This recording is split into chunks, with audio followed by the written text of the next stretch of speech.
கும்ப ராசி அல்லது கும்ப லக்னம் சார்ந்த நபர்களுக்கு மெயினாக 10ஆம் இடத்துல தொழில்ஸ்தானம் சொல்லக்கூடிய 10ஆம் இடத்துல செவ்வாய் வீட்டில் போய் சூரியன் புதன் சுக்கிரன் உட்கார்ந்து இருக்கிறது தொழிலில் முன்னேற்றத்தை கொடுக்கக்கூடிய வாரமாக இருக்கப்படுது. தொழிலில் ஒரே குடைச்சல் கொடுக்குற பாஸ் கிளம்பிடுவார். பாஸ்னால பிரச்சனை முடிஞ்சுது, நீங்கள் பிடிச்சி வாங்கி எடுத்துடுவீங்க பாஸை. இனிமேல் அவரால் ஒன்றுமே பண்ண முடியாது.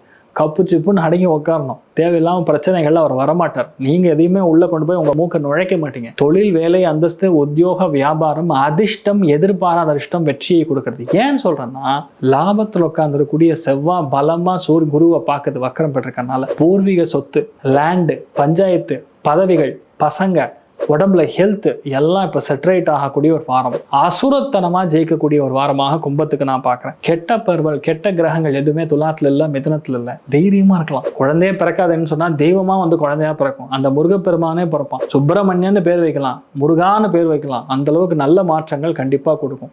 ஸ்கந்தன்னு பேர் வைக்கலாம், சூப்பர் பேர். இதெல்லாம் வந்து உங்களுக்கு பெரிய மாற்றத்தையும் பயங்கர சந்தோஷத்தையும் அப்படியே சூப்பராக பட்டை கலப்புது. ஸோ நிறைய சந்தோஷத்தையும் பெரிய ஏற்றத்தையும் தான் கும்பத்துக்கு நான் பார்க்குறேன். என்ன பண்ணும்? தானங்கள் செய்ய வேண்டும். என்ன மாதிரி விஷயங்களை நம்ம தானம் பண்ணலாம் அப்படின்னு சொன்னால், நெய் கொண்டு போய் முருகப்பெருமானுடைய கோவிலுக்கு கொடுக்கலாம். தேன் கொண்டு போய் அபிஷேகத்துக்கு கொடுத்துட்டு வரலாம். பெரிய மாற்றங்களை கண்டிப்பாக கொடுக்கும்.